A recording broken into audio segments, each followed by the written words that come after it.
Dr. Paul Brand was born in 1914 to missionary parents living in rural India. He grew up in the Kauli Hills until the age of 9, when he was sent to England to be educated. 5 years later, he got the terrible news that his father had died. He continued his education and eventually became a surgeon. He met his wife, Margaret, while at medical school. Margaret was also the child of missionary parents, though she had grown up in Africa as opposed to India. Both of them knew that they wanted to become missionary doctors, helping those in need of medical care in some of the places that needed it most. In 1946, they got their opportunity, as Dr. Brand was invited to join the staff of the Christian Medical College and Hospital in Vellore, India. There, he had an experience that he would never forget. But my first shock when I began to enter the hospital, big, fine hospital, was at the gate, where I saw scores of desperately deformed patients. They weren't coming into the hospital, but they were begging from the people who left and entered through the hospital gates, and they were getting money just by pity. They were holding out clawed fingers, clawed hands. They were holding out hands that had no fingers, and they were holding out, at least they were sitting and displaying deeply ulcerated feet. And I said to an older doctor as he was going in, I said, how do we allow all these terrible wounds to stay outside the hospital? And he said, I said we should take them inside and treat them and cure some of these things. And he smiled at my ignorance. He said, oh, these are just lepers. Almost as though he was talking about some inferior race of people. And he said, if we took them into the hospital, every other patient would run away. People are so scared, they call it, the local name around there, they call it the living death, because they see that the limbs, the hands and feet, are gradually eroded away little by little, and it's not looked upon as a disease, it's looked upon as a curse.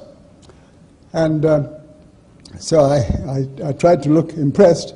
He said, in any case, he said, in any case, I can see that you're looking at these clawed hands. You shouldn't be thinking about operating, because they have, all these leprosy patients have non-healing flesh. And if you make an incision for an operation, you're simply going to add another wound which won't heal. Well, this just seemed instinctively to me to be so ridiculous and such a terrible thing for a scientific person to be talking about, but nevertheless, this is what the view was, and it became, to me, a personal challenge. After seeing the leper's plight, Dr. Brand decided to study leprosy in an attempt to help those who suffered from it, and to dispel clouds of superstition and fear that surrounded the condition. He collected money from his friends in England and built a facility near the hospital to house and study lepers. The facility was modeled after a small village, and the intent was to not only treat lepers and study their disease, but to also teach them a trade so that they did not have to live as beggars. They built workshops and hired professional carpenters, tailors, gardeners, and others to teach the patients their trade. After some research, Dr. Brand believed that leprosy was not directly responsible for the disfigurement that lepers suffer from.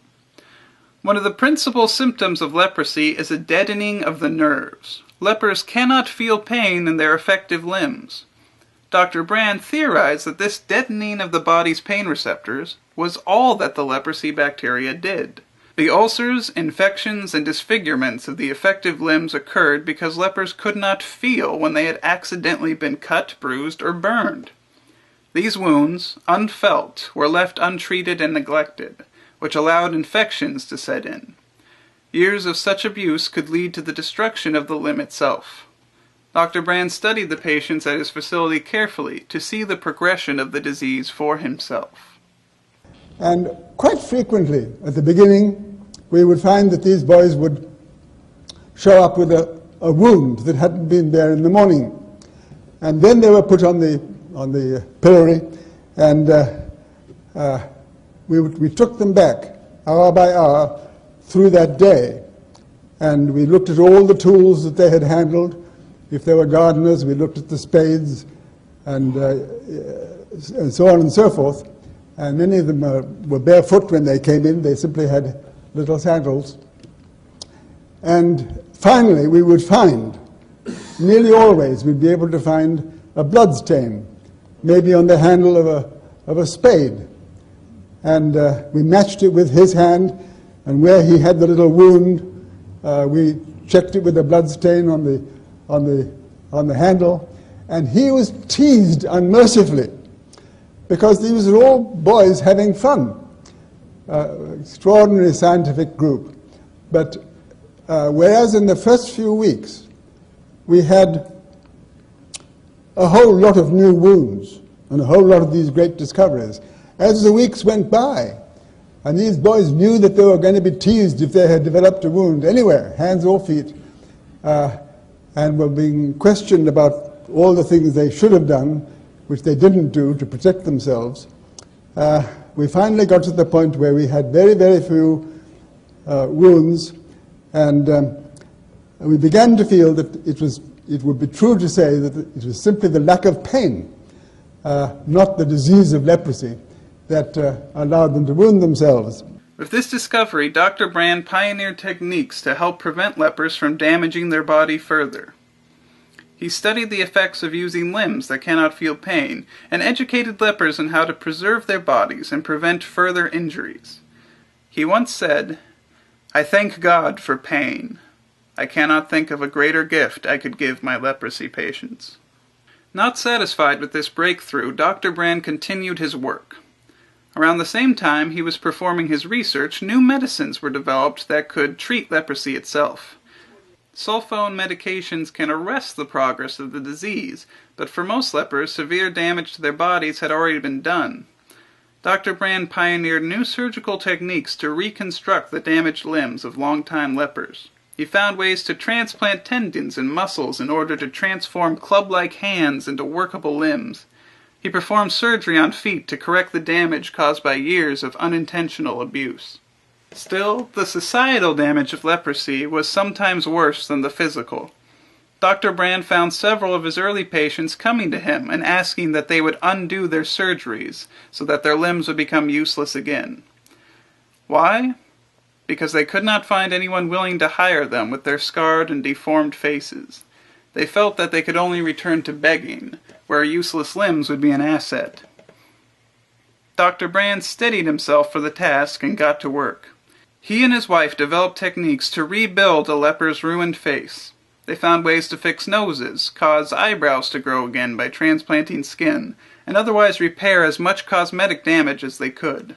Margaret created a technique to help prevent blindness in those whose eyes had been affected by leprosy. Because their eyes could not feel pain, they did not blink often enough. The eyes would slowly dry out and eventually become blind. Margaret treated this by tunneling a muscle that's normally used for chewing and attaching it to the upper eyelid. Then she would give the patients gum to chew all day, and with every chewing motion, their eyes would blink. The Brands continued their work to heal those whom most hospitals would refuse to treat at all. They would stick with patients through years of rehabilitation. The lepers could not possibly pay for the necessary surgeries, but money wasn't a concern for Dr. Brand.